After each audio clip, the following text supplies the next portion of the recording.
Python-da yazılmış proqramın əsasını müəyyən edin. Baxaq, bizdə bir dövrə alqoritmimiz var, f dəyişənimiz var, bir də i dəyişənimiz var. Bunun üzrə gedək. F-miz 23-ə bərabərdir, i-nin isə başlanğıc qiyməti 0-a bərabərdir. Bəs i hansı intervaldakı qiymətləri alacaq? Baxaq. Deməli, f-i 2-yə tam bölür. 2-yə tam böləndə alınan qiymət 11-dir və üzərinə 1 gəlir. Yəni ki, i-nin alacağı qiymətlər 0-dan 12-yə qədər olan qiymətlərdir ki, 12 daxil deyil bizdə. Yəni i-miz 0-dan 11-ə qədər ədədləri alır. Yəni 11 daxil olmaqdır. İndi i-nin 0 qiymətində şərti yoxlayaq, yox şərt ödənilmir. Deyir, i-nin 3-ə bölməsindən alınan qalıq 1-ə bərabərdirmi? Xeyr deyil. Ona görə nədir? Dövrümüzdə həmin o şərt ödənmədiyindən növbəti addıma keçirik.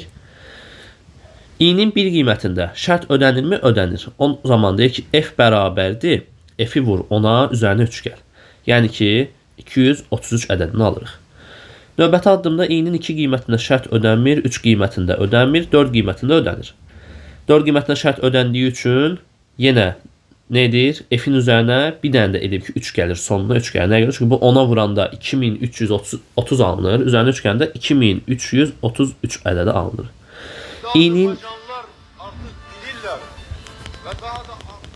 i-nin 5 qiymətində şərtə baxaq. Şərt ödənirmi? Ödənmir. 6 qiymətində ödənmir, 7 qiymətində ödənir. 7 qiymətində ödəndiyi üçün bir daha f-in qiyməti dəyişir və 23333 ədədi alınır. i-nin 8 qiymətində ödənmir, 9 qiymətində ödənmir, 10 qiymətində isə şərt ödənir və 10 qiymətində şərt ödəndikdə artıq ədədimiz 233333 ədədinə çevrilir. i-nin son qiyməti olan 11-də də şərt ödənmədiyinə görə dövr bitir və f-in yekun qiyməti 233333 ədədi olur. Daha sonra isə f-in qiymətini bir daha dəyişirlər.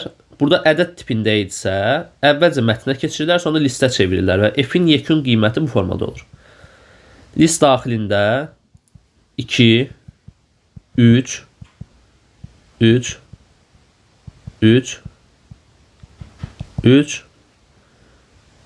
və 3 simvollarından ibarət bir siyahıya çevrilir. Daha sonra isə çap edərkən belə bir halda f istifadə olunur. Join biz bilirik ki, nədir? Siyahını sətrə çevirir. Siyahını sətrə çevirmək üçün istifadə olunan funksiyalardan biridir. Və burada bizə göstərilən siyahı bu formadadır. Len f çıx 2. Len f bizə neçə bərabərdir? 6-ya. 6 çıx 2, yəni ki 4-ə bərabərdir. Deməli, f-in bu halının, yəni bu kəsiyinin sətrə çevrilmiş halını bizdən istəyir. Baxaq, 4-cü indeksdən sonraki elementləri götürürük biz. Yəni ki, baxın bu halı. 3, 3. Yəni ki, burada bizə göstərilən siyahımız, baxın bu şəkildədir. 3, 3. Bu formada. Və bunlar nə edir? Boş bir simvolla birləşdirir. Yəni ki, orada heç bir simvol yoxdur. Sadəcə bunları bir-birinə birləşdirir. Və bununla da alınacaq nəticə bizdə nədir?